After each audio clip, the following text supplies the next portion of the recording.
नमस्कार दोस्तों, आप हैं अपनी ही गुड लिविंग चैनल पे। और भाई वीडियो की शुरुआत सुंदर सुंदर फूल के साथ। और बिल्कुल दोस्तों, जो आज का टॉपिक रखेंगे वो इसी प्लांट के ऊपर रखेंगे।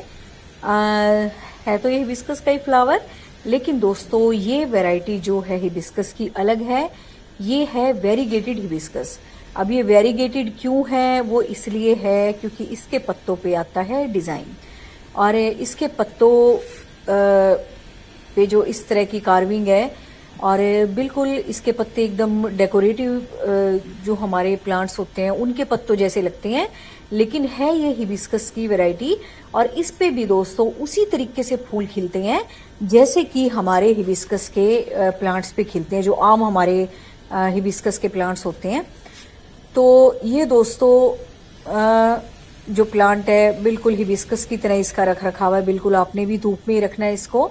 और बिल्कुल कई दिन से बरसात भी नहीं हो रही है, और आज लग रहा है आज मैं बस शाम को ही वीडियो बना रही हूँ आपके लिए। खिल तो ये सुबह से ही रहा है फूल, तो मैं भी अब दुविधा में हूँ। शाम को मैं पानी देती हूँ पौधों को, लेकिन अब इतनी घटा छाई हुई है, और अब तो वही पहले वाला गर्मी वाला काम हो गया है कि एक दिन भी पानी ना दो ना पौधों को तो बिल्कुल ऐसे मुरझाए मुरझाए हो जाते हैं, जैसे कि आप देख ही रहे हो। और अब दो मन हो रहे हैं कि पानी दूं ना दूं, क्योंकि इतनी घटा हो रही है। बिल्कुल काले काले बादल ऊपर आ रहे हैं, तो लगता है अगर पानी दूं तो कभी वेस्ट ना हो जाए, है ना। जब नेचुरल पानी गिरने ही वाला है तो फिर दो ही मन हो जाते हैं कि पानी बरसने ही वाला है, और एक होता है अगर ना बरसा तो बेचारे प्यासे रह जाएंगे, है ना। तो चलो अभी देख लेती हूँ थोड़ी देर तक, वरना फिर सुबह तो दे ही दूंगी। और अभी लग रहा है जैसे बारिश आ जाएगी या रात को भी आ जाए तो, है ना। तो ये है दोस्तों हिबिस्कस, और इसको भी आप बिल्कुल वैसे ही लगा सकते हो जैसे कि आप हिबिस्कस की कटिंग लगाते हो। और इस तरह के हिबिस्कस के प्लांट अगर आपको कहीं दिखते हैं तो बड़े आराम से आप इसकी कटिंग उगा सकते हो, जैसे कि पिछली वीडियोस में मैंने आपको उगाना सिखा रखा है। और आप पूछ रहे थे कि मैम इस पे फ्लावर कैसे आते हैं। देखो भी मेरे हाथ से भी बड़ा फूल है ये, तो आते तो रहते हैं इस पे, मतलब इतने ज्यादा नहीं आते जितने और हिबिस्कस पे आते हैं, लेकिन हाँ जब भी इस पे फूल आता है ना बहुत सुंदर लगता है वो फूल। एक तो इसके पत्ते इतने सुंदर लगते हैं, है ना, वही एक अपने आप में वही एक डेकोरेशन है, वही देखने में अच्छे लगते हैं। और दूसरा जब ये फूल खिलते हैं तो और भी ज्यादा खूबसूरत लगते हैं। तो बस अगर आपके हिबिस्कस पे वेरीगेटेड वैरायटी पे फूल नहीं आ रहे हैं, मेरे पास बहुत सारे कमेंट आते हैं, तो भी दो तीन काम कर दो जो मुझे पता है कि आप तब फूल आ जाएं। देखो अपनी तरफ से तो कोई कमी छोड़नी नहीं चाहिए अगर पता है तो इसमें एक तो क्या करो आप, थोड़ी सी काली मिर्च का पाउडर इसकी गुड़ाई करके डाल दो। क्या पता उसमें ताकत की कमी हो, फूल ही ना बन पा रहे हो, है ना, सबसे बड़ी बात। और दोस्तों आप पूछते हो काली मिर्च क्यों डालते हैं, तो ये समझ लो कि काली मिर्च में इतने सारे गुण होते हैं, मैक्रो माइक्रो न्यूट्रिएंट्स होते हैं, तो वो पौधों के लिए अच्छे होते हैं। तो ये देखो हो रही है ना कितनी घटा, जो मैं कह रही थी। अब देखो ऐसे में कैसे पानी दूं, है ना। लग रहा है कि अभी बरसात आने वाली है, और बेचारे ये पौधे भी प्यासे हो रहे हैं, है ना। तो थोड़े से आपको मुरझाए भी प्लांट्स लगेंगे, क्योंकि मैं भी अभी इसी चक्कर में हूँ, पानी दूं या ना दूं।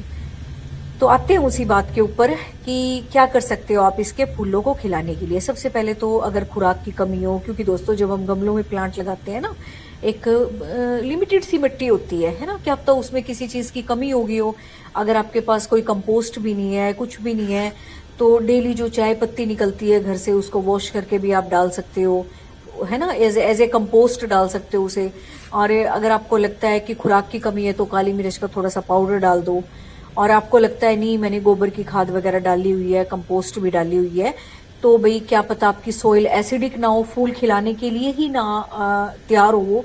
तो जब आप सोइल को थोड़ा एसिडिक बनाते हो, मतलब एसिडिक मतलब खटास वाली सोइल, है ना, हम अपनी भाषा में बोल देते हैं, लेकिन खटास वाली जो सोइल होती है वो फूलों को खिलाने में मदद करती है। तो विनेगर वाटर भी आप डाल सकते हो, उसकी जगह आप लेमन का पानी बना के भी डाल सकते हो। और क्या भाई और है फिटकड़ी का पाउडर बना के भी पानी में घोल के मिक्स करके डाल सकते हो। तो मतलब जो भी खट्टी खट्टी चीजें हैं वो डाल सकते हो आप। तो ये वाला भी तरीका करके देख लो। तो इसमें दोस्तों जो मेरे जो वेरीगेटेड है इनमें जब भी फूल खिलता है ना बहुत बड़े साइज का खिलता है, और कलियां भी अच्छी बड़ी बड़ी आती हैं, जैसा कि आप देख रहे हो। मतलब इतने ज्यादा नहीं खिलते जितने औरों में खिलते हैं, लेकिन हाँ फिर भी अच्छे अमाउंट में खिलते हैं। अब आता है एक अलग तरीके की बात कि आपने क्या पता प्लांट ऐसी जगह पे दोस्तों रखे ना हो कि जहां पे प्रॉपर इनको सनलाइट मिले।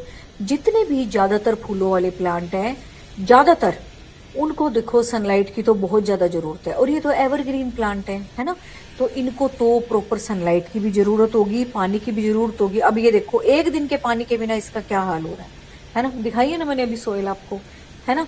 डेली इनको पानी की जरूरत है, गर्मी के मौसम में सनलाइट की भी जरूरत है ना, पूरा मॉइस्चर भी चाहिए, सूरज की रोशनी भी चाहिए फूल खिलाने के लिए।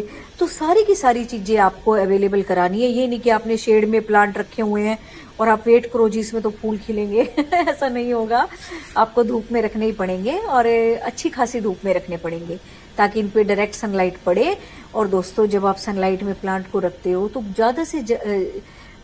ज्यादातर जो ये मतलब जो इन्फेक्शन लगना होता है पौधों पे, तो वो वैसे ही दूर हो जाता है सनरेज के कारण। जैसे हम कपड़ों पे धूप लगाते हैं, है ना, किसी भी तरह की सीलन वाली चीज हो उसमें धूप लगाते हैं, तो यही हाल पौधों का भी है कि बहुत सारी ऐसी चीजें हैं, बहुत सारे इन्फेक्शन है, बहुत सारे ऐसी बीमारियां हैं पौधों की जो सनरेज के कारण ही दूर हो जाती हैं। और सबसे बड़ी बात है गुड़ाई करके छोड़ दो, सोइल में भी अगर किसी तरह का कोई इन्फेक्शन होता है वो भी दूर हो जाता है। तो ये काम आप करके देख लेना। और ये फूल तो आप देख रहे हो कितना प्यारा लग रहा है ना, और ऊपर से प्लांट इतना अच्छा है, बस थोड़ा सा मुरझा इसलिए रहा है क्योंकि मैंने पानी नहीं दे रखा अभी। तो बस चलो बरसात की वेट कर लेते हैं, देखते हैं सुबह तक आती है तो ये है जी आपके वेरीगेटेड हिबिस्कस जो आप बोल रहे थे। जब इस पे फूल खिले तो जरूर दिखाना, फूल बहुत सुंदर खिलते हैं, इस पे बहुत अच्छी मात्रा में खिलते हैं। एक आती है हाइब्रिड वैरायटी, एक आती है अपनी देसी वैरायटी, और ये है अपनी वेरीगेटेड। वेरीगेटेड इसलिए इसके पत्ते अलग अलग से हैं, डिजाइनदार से हैं, तो ये भी बहुत सुंदर लगते हैं। अगर आपके पास नहीं है ना तो आप जरूर नर्सरी से लेके आना, बहुत सुंदर लगते हैं घर में लगे हुए। और ऐसे बीच बीच में आप पौधों के रखते हो ना तो फूल भी ना आए तो इसके प्लांट ही वैसे बहुत सुंदर लगते हैं देखने में, क्योंकि इसके पत्तों पे इस तरह के डिजाइन से होते हैं ना, बड़े डेकोरेशन वाले प्लांट से लगते हैं। और फूल खिल जाए तो फिर तो है ही सोने पे सुहागा, है ना। तो अगर आपके आसपास भी लगे हुए हैं तो आप कटिंग से भी इसको उगा सकते हो, नहीं कटिंग से लगाना तो भाई जाके नर्सरी से ले आओ। और इतने अच्छे अच्छे वीडियोस को देखने के लिए, नेचर को पसंद करने के लिए और अच्छी अच्छी बातें सीखने के लिए तो चैनल को सब्सक्राइब करना तो बनता ही है। यहाँ तक वीडियो देख लिया है तो, और अच्छी लगे वीडियो तो लाइक भी कर दिया करो पसंद आए तो, और अपने जैसे लोगों में दोस्तों शेयर भी किया करो ताकि ये चीजें समाज में फैलें और बढ़ावा दें। और इन चीजों को देख के किसी को ना भी शौक हो गार्डनिंग का, उसका भी शौक बढ़ जाए, है ना। और चारों तरफ जब हम देखें तो हरियाली हरियाली हो। तो बस दोस्तों उम्मीद है आपको वीडियो अच्छी लगी होगी, और इतने सुंदर फूल के साथ विदा लेते हैं, मिलते हैं नेक्स्ट वीडियो में। Thank you very much, take care of you and your plants. इसी तरह से सुंदर सुंदर फूल पौधे लगाते रहें और अपने आसपास का वातावरण सुंदर और हरा भरा बनाए रखें।